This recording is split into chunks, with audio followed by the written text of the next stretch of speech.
예수님께서 오늘 말씀을 통해서 이것이 진짜 복이다 8가지를 말씀해 주고 계십니다. 성도 여러분, 예수님이 말씀하시는 복, 팔복의 사람이 되기를 축복합니다. 네. 그런데 주님의 복은 세상의 복과 많이 다른 것을 알 수 있습니다. 오히려 세상에서 복 없는 사람의 특징을 나열하는 것처럼 보입니다. 왜 그럴까요? 주님은 세상에 속한 분이 아니기 때문입니다. 주님은 세상 위에 계신 분이신 줄로 믿습니다. 주님은 세상을 창조하신 분이십니다. 세상은 주님의 극히 일부분에 불과하니 세상 안에 있는 사람들이 추구하는 복과 주님이 그 넓은 영원 속에 계신 주님이 말하는 복은 다를 수밖에 없는 거죠. 세상은 죽음이 전제되어 있습니다. 공간도 제한이 되어 있습니다. 그렇기 때문에 복도 제한적이죠. 길면 100년 사는 인생 가운데 한 번밖에 없는 인생 가운데 받아야 되는 복이기 때문에 세상 사람들이 말하는 복은 무병장수, 돈, 취업, 결혼, 출산 이러한 것들이 복일 수밖에 없는 것이죠. 그런데 주님이 말씀하시는 팔복에 이 리스트가, 이 목록이 없습니다. 왜 그렇습니까? 주님은 100년이라고 하는, 그리고 한 번뿐인 인생이라고 하는 것 가지고 우리를 보지 않기 때문에, 우리 주님은 영원한 삶 속에서 우리에게 복을 약속하기 때문에 다를 수밖에 없습니다. 우리 주님의 관점에서 영원이라고 하는 이 시간 속에서의 복을 누리시기를 바랍니다. 그렇습니다. 영원입니다. 영원. 천국. 영원한 천국이야말로 복의 결론이 되는 것입니다. 천국을 사모하는 사람이 첫 번째 복, 심령이 가난한 사람이죠. 천국을 간절히 원하고 또 천국을 가기 위해 예수님이 간절히 필요한 사람, 그 사람이 심령이 가난한 사람이에요. 내 힘으로는 천국 갈 수 없으니 애통하고 살아가는 사람, 그리고 천국 가지 못하는 사람들도 불쌍해서 또 애통하고, 주님의 도우심으로 천국 가게 되었으니 까칠한 옛사람을 벗어버리고 겸손하고 부드러운 사람, 즉 온유한 사람이 됩니다. 온유한 사람은 전도하기 좋은 사람이죠. 까칠한 사람은 전도하기 어려운 사람이고, 예수님의 보혈로 의인되어 천국 가게 되었으니 주님의 보혈을 의지하는 사람, 즉 의에 줄이고 목마른 사람이 됩니다. 모두가 다 영원이라고 하는 관점 속에서 생겨지는 복들인 것이죠. 오늘 5번째 복도 마찬가지입니다. 긍휼히 여기는 자의 복입니다. 자, 우리 이 말씀을 좀 더 생각해 보겠습니다. 긍휼 무엇일까요? 사전적으로는 동정심을 갖고 안쓰럽게 여기고 불쌍히 여기는 것을 뜻합니다. 다른 말로 자비, 성경에는 똑같은 단어가 긍휼로도 해석이 되었고 자비로도 해석이 되어 있습니다. 지금은 신약의 구약 긍휼인데, 구약에서 이 긍휼이라고 쓰여진 단어를 설명할 수 있는 단어는 헤세드라고 하는 단어입니다. 헤세드. 그런데 이 헤세드라고 하는 구약의 긍휼로 번역된 단어는 언제 쓰여졌느냐? 하나님의 성품을 말할 때 쓰여진 단어입니다. 하나님의 마음, 하나님의 속성을 말할 때 쓰는 단어가 이 헤세드, 긍휼입니다. 자신이 창조하신 인간을 향한 하나님의 깊은 사랑의 마음, 그 안에 불쌍히 여기는 마음, 자비롭게 여기는 마음, 이 헤세드가 있는 것이죠. 그리고 하나님의 이 헤세드는 단순히 감정적인 것, 그냥 불쌍하다, 안쓰럽다, 여기서 끝나는 것이 헤세드가 아닙니다. 여기에서 끝나면 그냥 애통 정도입니다. 그런데 그 헤세드라고 하는 말은 감정 플러스 행동입니다. 불쌍하기 때문에 하는 행동으로 이어질 때에 이 헤세드라는 단어가 완성이 되는 겁니다. 실천적인 긍휼인 거죠. 자비를 베푸는 행위까지 포함한 단어가 바로 이 긍휼이라는 단어죠. 자, 이제 긍휼이라고 하는 단어, 긍휼히 여기는 사람에 대해서 좀 정리를 해보면 이런 사람입니다. 그 사람은 하나님의 마음을 품은 사람인데, 다른 사람을 위해서 깊은 이해심을 가지고 그들을 위해 슬퍼하고 애통하는 감정적인 마음을 가짐과 동시에 그들에게 실질적인 도움을 베푸는 행위를 하는 사람, 이 사람이 긍휼히 여기는 자. 자, 이해가 되셨습니까? 자, 이런 사람이 복이 있다라고 오늘 말씀은 이야기하는 것이죠. 자, 그런데 우리가 알아야 될 것이 있습니다. 이 긍휼이라고 하는 것이 인생을 이끌고 가는 가장 강력한 힘이라는 사실입니다. 이 긍휼은 절대로 약한 감정이 아닙니다. 보통 긍휼하면 좀 착한 사람, 다른 사람을 좀 잘 불쌍히 여기는 사람, 좀 공감대를 좀 잘 형성하는 좀 여리여리한 사람, 이런 식으로 생각할 수 있는데 절대로 그것이 아니라 성경이 말하는 긍휼은 굉장히 강력하다는 거예요. 자, 생각해 보세요. 성부 하나님께서 아들을 세상에 보내고 아들을 십자가에서 죽이기까지 하신 성부 하나님의 속성이 뭘까요? 바로 이 긍휼입니다. 성부 하나님 안에 있는 긍휼이 아들을 세상에 보내어 죽기까지 하신 거예요. 긍휼이 엄청나게 무지무지하게 강력한 동기부여가 된다는 거죠.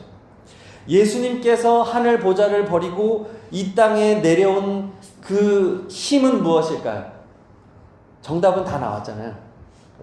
자, 뭘까요? 긍휼입니다. 히브리서 2장 17절의 일부를 읽어드리면, 그러므로 예수가 하나님의 일에 자비롭고 신실한 대제사장이 되어 백성의 죄를 속량하려 하심이라. 예수님이 자비하고 신실한 대제사장이라는 거예요. 예수님의 자비, 이 자비가 긍휼이거든요. 예수님 안에 있는 긍휼이 동기가 되어서 그분이 이 세상의 대제사장으로 오셨다는 거예요.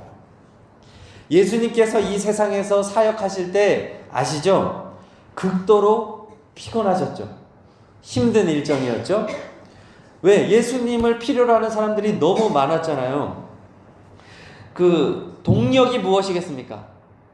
예수님이 잠 못 주무시고 그렇게 생을 불태워서 그 이스라엘 전역을 누비면서 그렇게 사역할 수 있었던 동기, 그 힘은 무엇입니까? 정답?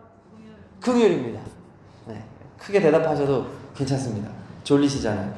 제가 지금 졸려가지고 크게 얘기하고 있습니다. 예수님께서 마태복음 9장 36절 이렇게 말합니다. 무리를 보시고 불쌍히 여기시니 이는 그들이 목자 없는 양과 같이 고생하며 기진함이라. 예수님이 이스라엘 백성을 보니까 목자가 없는 거예요. 하나님의 말씀을 제대로 해석하는 지도자가 없는 거예요. 그들을 보며 주님 마음에 불쌍히 여기시니, 긍휼이죠. 주님의 이 긍휼 때문에 주님이 그들을 향해서 그렇게 쉬지 않고 사역할 수밖에 없었던 것입니다. 예수님께서 참혹한 십자가를 지신 동력, 긍휼입니다. 십자가에서 예수님 뭐라고 기도하셨죠? 아버지여 저들을 사하여 주옵소서.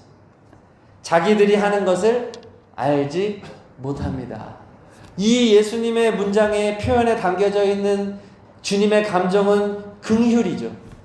불쌍한 거예요. 지금 진짜 불쌍한 분은 자기 아닙니까? 십자가형을 받고 있는 자기 자신이 불쌍해야 되잖아요. 그런데 주님은 십자가에서도, 십자가상에서도 주님을 지배하고 있는 주님의 속성이 뭐냐? 긍휼이라는 거예요. 감정적으로 뿐만 아니라 십자가에 달리는 그 행위를 포함하고 있는 헤세드, 그것이 주님의 긍휼인 거예요. 또 성령의 9가지 열매를 말할 때, 자, 성령의 9가지 뭡니까? 사랑, 희락, 화평, 오래 참음, 자비, 양선, 충성, 온유, 절제의 한 가운데에 뭐가 있습니까? 자비가 있습니다. 센터에.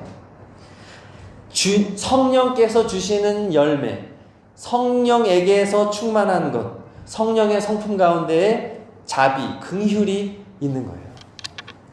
자, 성부 하나님, 성자 예수님, 성령 하나님이 구원 사역을 하시는 데 있어서 그들을, 이 하나님을 이끌고 온 속성이 뭔 거예요? 긍휼인 거예요.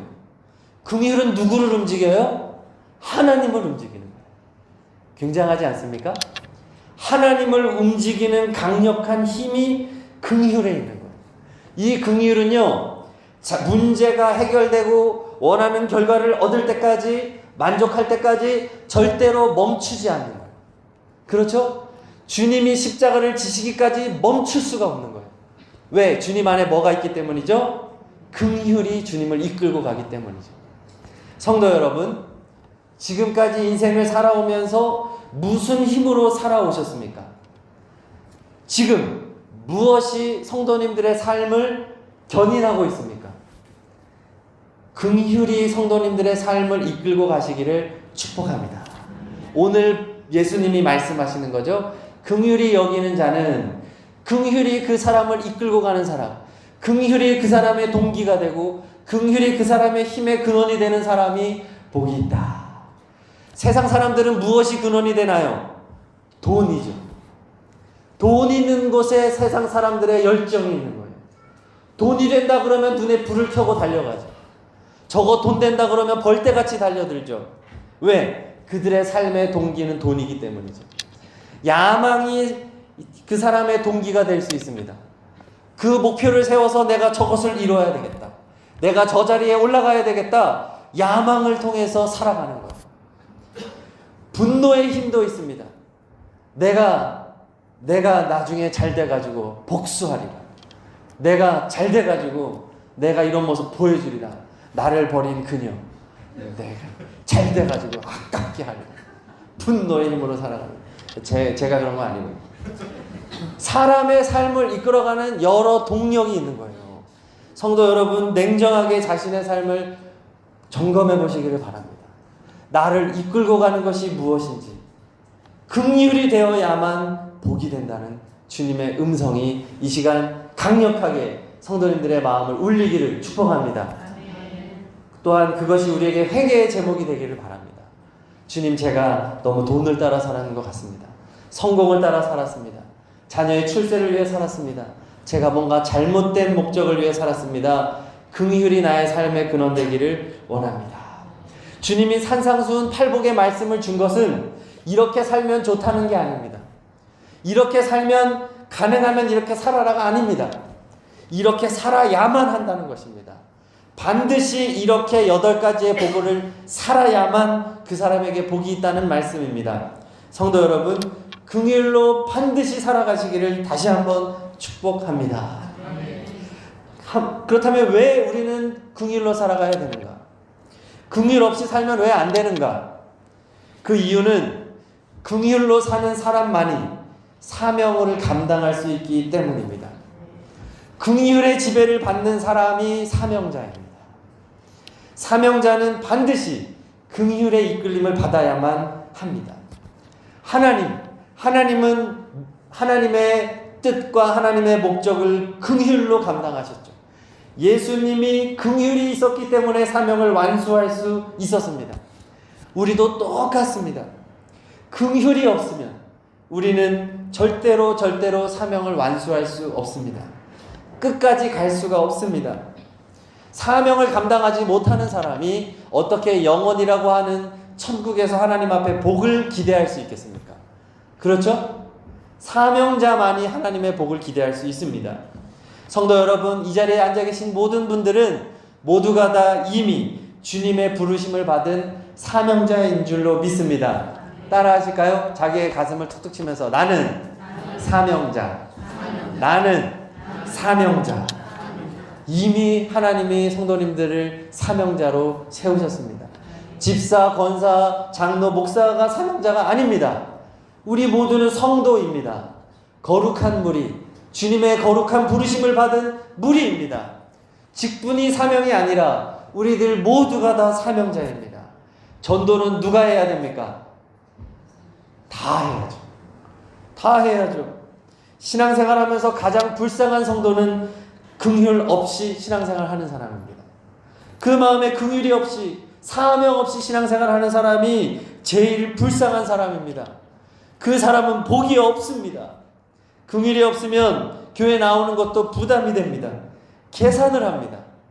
얼마나 불쌍합니까? 그냥 아예 안 나오고 자면 편하지. 이게 찜찜하게 교회를 나오고 사명 없이 교회 나오면 피곤한 거죠. 사역도 짐이 됩니다. 주방 봉사 좀 어떻게 좀 이렇게 좀 안 하려고 막 그러고 말이죠. 좀 속장 좀 제발 좀 빼달라 그러고 말이죠. 좀 기도 좀 빼달라 그러고 이런 분들이 있는데요. 죽을 때까지 사명자로 사시기를 축복합니다. 네, 우리 교회는 죽을 때까지 저는 사명 감당하다 가겠습니다. 긍휼이 있어야 되는 거예요. 긍휼이 없으면 건조해집니다. 긍휼이 없으면 열매가 없습니다. 하나님의 칭찬이 없습니다. 그렇습니다. 이 긍휼이 교회를 이끌고 가는 힘이 됩니다. 교회 사역이 넉넉해서 할까요? 저희가 돈 쌓아놓고 사역합니까? 아니죠. 우리 교회 지금 갚아야 될 빚이 있습니다. 그런데 왜 선교 헌금, 장학 헌금 이런 비전 시합 헌금 같은 경우는 빚도 못 갚아요. 목적대로 써야 되니까. 그런데 왜 우리는 계속해서 그 영역을 확장해 나아가야 됩니까? 긍휼 때문이죠. 긍휼 때문이죠. 목회자는 어떻게 사명을 감당할 수 있습니까? 긍휼입니다. 긍휼. 저 담임 목사님 일정 굉장히 살인적입니다. 제가 보면서 끊임없이 설교를 하시고 병원 신방, 가정 신방, 또 교단에서 맡고 동문 사역도 맡고 굉장히 피곤하십니다. 목사님 너무 좋으시니까 사방에서 다 맡기시는 것 같아요. 감기에 걸리실 때도 피할 수 없는 사역들을 있습니다. 새벽에도 그런데도 나오실 때가 많더라고요. 오늘 쉬셔야 되는데. 매주 성도님들 한 분 한 분 챙기는 거 아시고 계십니까? 한 분 한 분 다 챙깁니다. 예배 생활 어떤지, 속해 나왔는지, 무슨 일은 없는지. 그 무슨 힘으로 감당할 수 있겠습니까? 저는 긍휼인 줄 믿습니다. 우리 목사님 안에서 저는 긍휼을 봅니다. 배우고 싶습니다. 속장님, 부속장님, 선교회장님 무슨 힘으로 사역하시겠습니까? 긍휼로 하시기를 축복합니다. 성도가 불쌍해지고 마음이 가면 되는 겁니다. 우리가 좀 챙기기도 바쁘죠. 내 코가 석자죠. 그런데 긍휼이 이끌림을 받으면 도와주는 거예요. 내가 너무 바쁜데 전화가 가는 거예요. 내 발이 글로 찾아가는 겁니다. 아픈데도 가는 겁니다. 때로는 질책도 하고 감싸주기도 하면서 긍휼의 다스림을 받는 것이죠. 우리 서원교회의 비전이 무엇입니까? 예수님의 사람을 세우는 교회입니다. 그래서 우리는 예수님의 사람을 세우기 위해 끊임없이 전도합니다. 올해도 전도로 예수님과 동행하라. 왜 그렇죠? 세상을 보면 너무 불쌍하기 때문에 그렇습니다. 온통 죽어가는 사람밖에 없잖아요.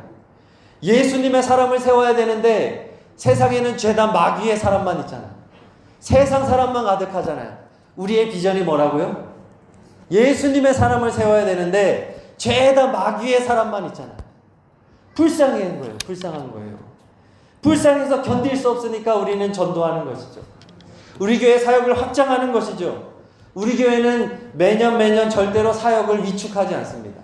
우리는 전년결산에 맞추지 않습니다. 계속해서 더 나아갑니다. 전도 중심 교회로 나아갑니다. 물론 그 과정에는 어려움도 있죠. 이런저런 어려움들, 교회가 커지니까 또 새로운 갈등이 생깁니다. 장소의 문제가 생깁니다. 하지만 대안을 찾아가는 거죠. 그래서 승합차도 구입을 했습니다. 이제 공간에 대한 고민도 합니다. 우리가 어떻게 해야 될 것인가 고민합니다. 그러나 이 모든 것들을 이끌고 가는 동력이 무엇이냐? 긍휼입니다. 긍휼입니다. 초대교회에서 사도들이 구제사역으로 말씀과 기도사역에 문제가 생기는 거예요. 본질적인 사역에 문제가 생기는 거예요. 처음 교회가 생겼으니까. 부흥을 처음 경험하니까 당연히 문제가 생기는 거죠. 그때 사도들은 기도하며 새롭게 조직을 개편하고 사람을 세우고 계속해서 멈추지 않고 계속해서 선교 사역을 감당했습니다. 우리 교회가 지금 그러한 과정을 밟고 있습니다. 성도 여러분, 갈등들이 생기거나 어려운 일이 생기거나 할 때에 함께 고민하며 기도하며 정답을 찾아 나가시기를 바랍니다. 낙심하지 마십시오. 우리 교회가 긍휼이 넘치는 교회가 되기를 소망합니다. 모든 성도님들의 마음에 주님의 긍휼이 가득하기를 소망합니다. 긍휼의 동참자가 되어야 하는 것입니다. 올 한 해 전도로 예수님과 동행하는 것은 주님의 긍휼이 우리에게 올 때에 가능한 것입니다. 가정에서도 마찬가지죠. 긍휼이 성도님들의 가정을 이끌고 가는 힘이 되시기를 축복합니다. 저는 결혼 7년 차를 맞았습니다. 긴 시간은 아니지만 제가 부부 생활을 유지하는 비결을 나름 찾아냈습니다. 바로 긍휼입니다. 아내가 불쌍하면 되더라고요. 굉장히 이게 포인트더라고요. 목사하고 결혼해서 얼마나 고생이 많을까. 이 불쌍함으로 시작이 되면 이게 되는 거예요. 기도하다가 아내가 불쌍해지기 시작하면 이제 된 거예요. 자기 꿈도 펼치지 못하고 인생을 남편과 아이에게 다 걸고 살아가는데 몸도 약하고 애를 둘이나 낳는데 또 셋째도 임신이 되고 얼마나 고생이 많은가. 허리는 다 망가지고 불쌍하다.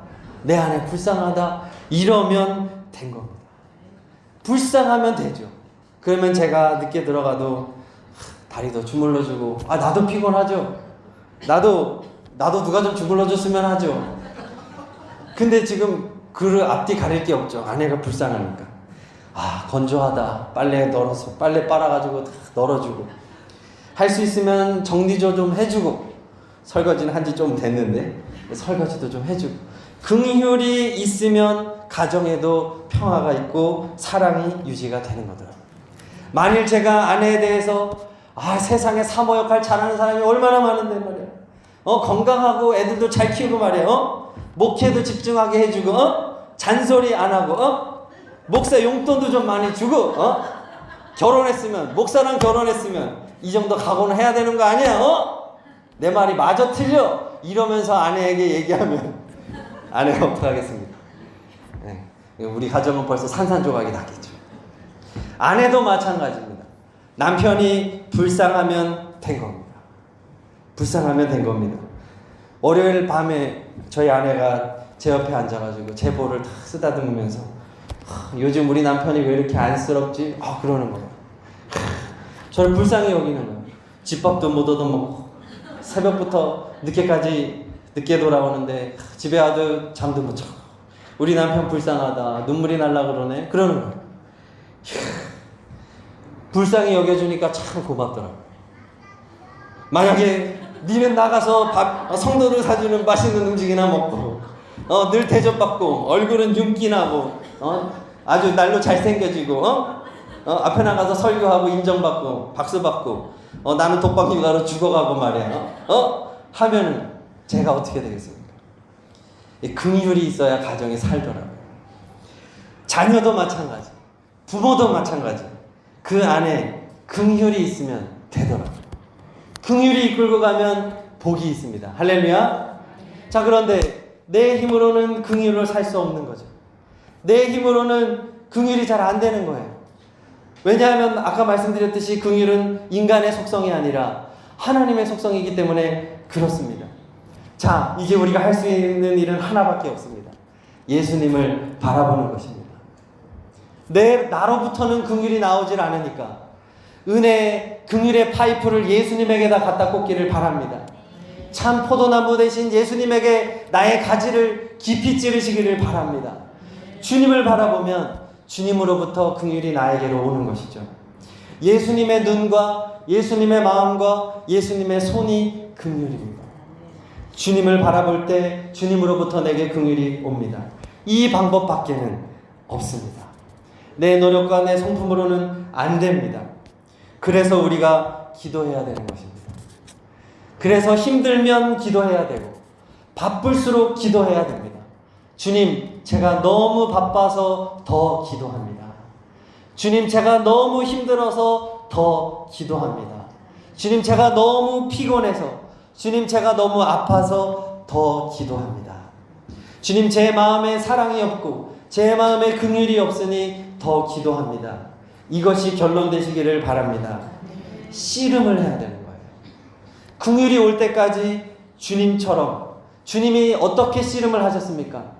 겟세마네 동산에서 주님이 기도하십니다. 하나님, 할 수 있다면 이 잔을 내게서 옮기시옵소서. 왜 그렇죠? 십자가는 하나님으로부터 버림받는 거잖아요. 육체도 고통이고 정신적으로도 고통이지만 십자가는 하나님으로부터 버림받는 거니까 견딜 수가 없는 겁니다. 그래서 하나님 앞에 기도합니다. 이 잔을 내게서 할 수만 있다면 옮겨 주옵소서. 하지만 나의 원대로 마시고 아버지의 원대로 되기를 원하나이다. 주님은 겟세마네 동산에서 지금 긍휼의 씨름을 하고 있는 것입니다. 씨름을 해서 그 마음에 성령님으로 말미암아 긍휼이 올 때까지, 십자가를 질 수 있을 동력이 예수님 안에 찰 때까지, 겟세마네 동산에서 땀방울이 핏방울이 될 때까지 주님은 씨름하고 또 씨름한 것입니다. 왜? 긍휼이 없으면 십자가를 질 수 없기 때문인 것이죠. 성도 여러분, 금요 성령 집회 오시기를 바랍니다. 부르짖어 기도할 수 있는 시간입니다. 우리가 언제 그렇게 쏟아서 기도하겠습니까? 설교 후에 기도해봤자 3분 이 정도밖에 못하는데, 금요 성령 집회에 오셔서 밤이 셀 수 있다면 밤을 새서라도 주님께 긍휼의 씨름을 하셔야 되는 것이죠. 긍휼이 와야 사명자가 되고, 긍휼이 와야 내 십자가 지고, 긍휼이 와야 하나님의 뜻이 이루어지기 때문에 그렇습니다. 세상은 우리를 오늘도 유혹합니다. 편하게 살아, 건강하게 살아, 번거롭게 살지 마, 오지랖 넓게 살지 마, 네 인생이나 잘 살아, 뭘 그렇게 딴 사람의 관심을 가져, 너도 똑바로 못하면서 하면서 우리를 계속해서 우리 자신만 개인주의로 살아가게 만들고 이기적으로 살아가게 만듭니다. 세상은 계속해서 그 방향으로 나아갈 것입니다. 이제 우리나라의 가구도 1인 가구가 가구 유형의 1위가 되었습니다. 작년도에. 이제 부모와 자녀가 사는 가정이 1위였는데 이제는 1인 가구가 추월했습니다. 앞으로 더 개인주의로 갈 것입니다. 개 키우고 고양이 키우면서 혼자 살라는 것입니다. 너 그냥 스트레스 받지 말고 살라는 것입니다. 세상은 계속해서 우리를 그렇게 나아가려고 합니다. 긍휼 없이 살아도 행복할 수 있다고. 그냥 맛있는 거 사 먹으라고, 맛있는 거 해 먹으라고 계속 그렇게 우리를 유혹합니다. 그것은 절대로 성경적인 것이 아닙니다. 긍휼로 사시기를 축복합니다. 다른 사람들을 향한 선한 오지랖이 긍휼입니다. 그것이 주님의 마음이고 그 사람이 전도할 수 있는 것입니다. 전도를 하면 좋은 사람으로 살지 마시고 전도를 하지 않고는 살 수 없는 사람으로 사시기를 바랍니다. 이렇게 긍휼로 사는 사람은 어떤 복을 받습니까? 7절 다시 한번 읽겠습니다. 7절 성경책 보시고 시작. 긍휼히 여기는 자는 복이 있나니 그들이 긍휼히 여김을 받을 것이미요. 아멘. 우리 모두는 주님의 긍휼이 필요합니다. 그래서 마음이 가난하고 애통한 마음으로 살고, 보혈이 필요해서 의에 줄이고 목마른 사람으로 살고, 천국을 소망하며 삽니다. 그런데 오늘 5번째 복을 말씀하시면서 우리가 주님의 긍휼을 입을 수 있고 천국을 약속받는 비결을 이 5번째 복에서 말씀해주고 있습니다. 앞에서 첫 번째부터 4번째 약속한 복을 너가 받는 비결이 있다. 바로 긍휼로 사는 것이다. 긍휼을 구하면서 긍휼로 살아라. 주님이 주기도문이라고 하는 것을 가르쳐 주셨죠. 주님의 기도문. 굉장히 중요한 기도문이죠. 그 내용 중에 이런 기도가 있습니다. 우리가 우리에게 죄 지은 자를 사하여 준 것 같이 우리 죄를 사하여 주시옵고.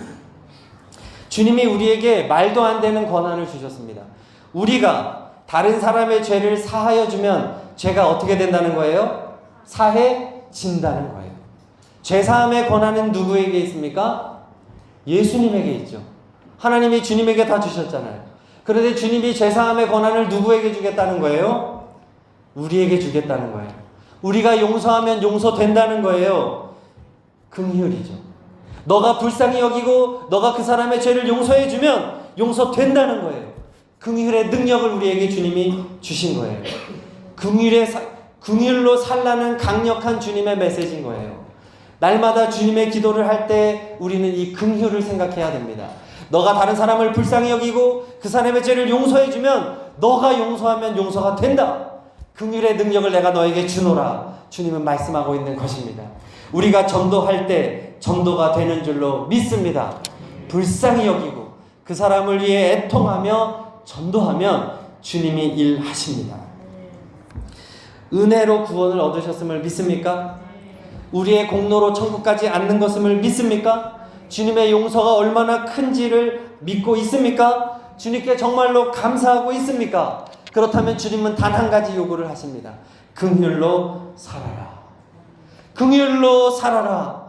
가정에서 가족을 불쌍히 여겨라. 너의 권리를 요구하지 말고 상대방에게 너를 철저하게 맞춰줘라. 그것이 긍휼이고 그것이 사랑이다. 교회에서 너의 권위와 너의 자리를 내세우지 마라. 불쌍히 여기며 살아라. 용서해주며 살아라. 세상 가운데 죽어가는 마귀의 사람으로 살고 세상의 자녀로 살아가는 이들을 위해 불쌍히 여기며 살아라. 전도해라. 이것이 우리에게 요구하는 우리 주님의 음성인 줄로 믿습니다.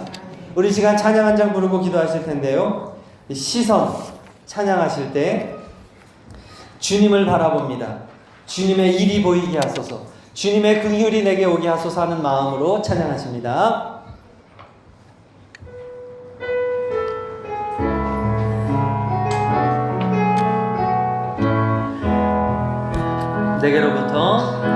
내게로부터 눈을 들어 주를 보기 시작할 때 주의 일을 보겠네. 긍휼입니다. 내 작은 마음 돌이키사 하늘에 꿈꾸게 하네. 주님을 볼 때 모든 시선을 주님께 드리고 살아계신 하나님을 느낄 때 내 삶은 주의 역사가 되고 하나님이 일하기 시작. 하나님이 긍휼의 마음을 주십니다. 성령이 나를 변화시켜 모든 두려움 사라질 때 긍휼을 주십니다. 주의 일을 보겠네. 아멘. 황폐한 땅 한가운데서 주님 마음 알게 사명의 눈을 뜨게 해주십니다. 주님을 볼 때 모든 시선을 주님께 드리고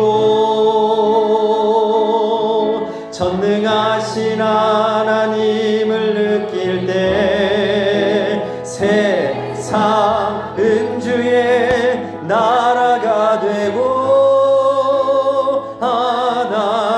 하나님이 일하기 시작. 2절 후렴합니다. 모든 시선을 주님께 드리고 전능하신 하나님을 느낄 때 전능하신 하나님이 우리에게 긍휼의 마음을 주십니다. 세상은 주의 나라가 돼 우리로 전도하게 하십니다. 하나님이 일하기 시작하네. 우리 지금 말씀을 생각하며 기도합니다. 긍휼히 여기는 자는 복이 있습니다. 그 눈이 예수님 눈이기 때문입니다. 그 마음이 예수님 마음이기 때문입니다. 그 손이 예수님 손이고 그 발이 예수님 발이기 때문입니다. 이 시간 기도하실 때 주님의 긍휼을 구합니다. 주님의 긍휼을 간절히 구합니다. 주님의 긍휼로 사명 감당하기를 원합니다. 주님의 긍휼은 지치지 않습니다. 주님의 긍휼은 멈추지 않습니다. 끝까지 사명을 완수할 때까지 긍휼은 끝까지 나를 이끌고 갑니다. 하나님, 이 세상 살아갈 때 너무 많이 지쳤습니다. 너무 많이 낙심했습니다. 너무 많이 멈췄습니다. 긍휼이 없어서 그렇습니다. 이 시간 포도나무 되신 예수님에게 나를 시선을 고정하고 주님에게 꼭 붙습니다. 주님을 의지합니다. 주님을 바라봅니다. 예수님의 긍휼을 내게 부어 주옵소서. 예수님의 긍휼의 다스림을 받게 하여 주시옵소서. 우리 가정이 무너져 버리고 있는 우리의 가정이 주님의 긍휼로 회복되게 하여 주옵소서. 우리 서원교회가 주님의 긍휼로 세워지게 하여 주옵소서. 우리 원주시내가 주님의 긍휼로 회복되게 하여 주옵소서. 우리가 전도할 때 긍휼로 전도하게 하옵소서. 원주 시민이 불쌍해지게 하여 주옵소서. 우리의 아버지 안에 전도 대상자들이 보여지게 하여 주시고 전도하지 않고는 견딜 수 없는 마음을 우리에게 허락하여 주시옵소서. 주여, 세 번 부르짖고 기도하십니다. 주여, 주여, 주여.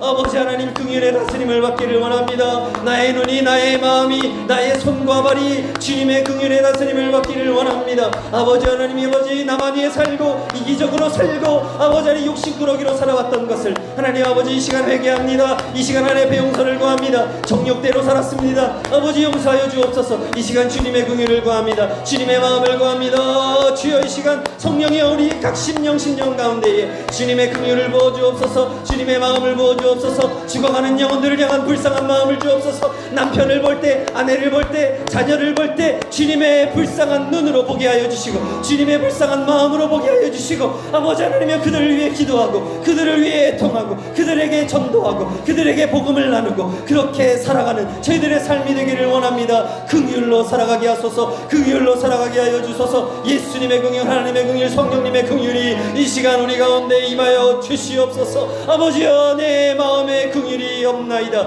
아버지여 내 마음에 긍휼이 없나이다. 주의 성령이여 이 시간 우리 가운데에 예수의 긍휼로 충만히 역사하여 주시옵소서. 우리의 인생을 살아갈 때 아버지 하나님 우리의 남은 삶을 살아갈 때 긍휼의 다스림을 받게 하여 주옵소서. 긍휼의 이끌림을 받게 하여 주시옵소서. 하나님이여 절대로 멈추지 않게 하소서. 절대로 포기하지 않게 하여 주옵소서. 주님의 뜻을 이룰 때까지 주님의 나라가 임할 때까지 이 길을 끝까지 믿음으로 걸어가는 하나님의 사람들 예수님의 사람들이 다 되게 하여 주시옵소서. 하나님이여 우리의 마음을 온전케 하여 주시옵소서. 아버지 하나님 이 시간 역사하여 주시로 믿습니다. 아멘. 하나님 아버지 회개합니다. 주님의 긍휼의 다스림을 받지 못하고 내 뜻과 내 욕심대로 정욕대로 살아왔던 삶을 회개하오니 용서하여 주옵소서. 이 시간 예수님을 바라보며 예수님을 의지합니다. 주님의 도우심을 구합니다. 주님의 긍휼을 우리에게 허락하여 주시옵소서. 가정에서 교회에서 삶의 모든 현장에서 긍휼이 저희들을 이끌어가 주시옵소서. 불쌍해지게 하여 주옵소서. 영혼이 보여지게 하여 주옵소서. 죽어가는 영혼들이 보여지게 하여 주시고 전도하지 않고는 견딜 수 없는 긍휼의 사람들로 다시 거듭나게 하옵소서. 주 예수 그리스도의 이름으로 기도드립니다. 아멘. 이 시간 다 함께 자리에서 일어나셔서 결단 찬양 저 죽어가는 내 형제에게 찬양하십니다. 주님의 긍휼로 찬양하시겠습니다.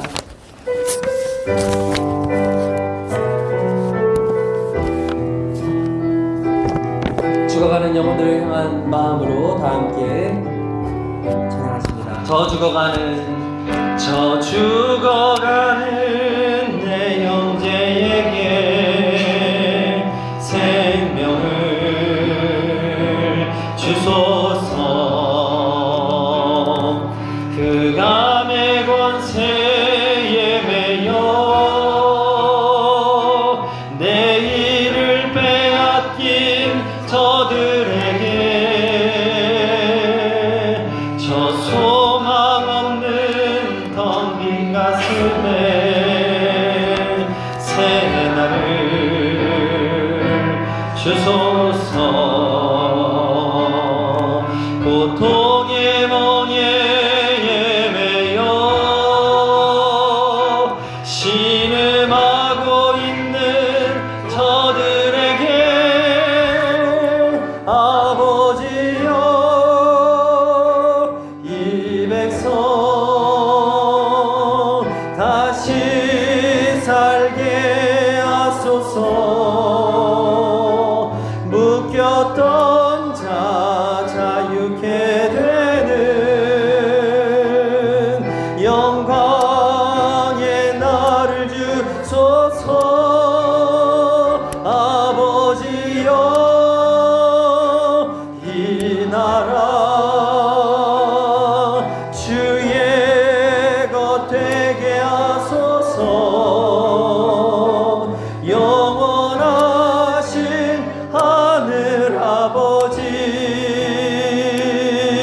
다시 우리 간절한 마음으로 찬양합시다. 아버지여 이 백성 아버지여 이 백성 다시 살게 하소서.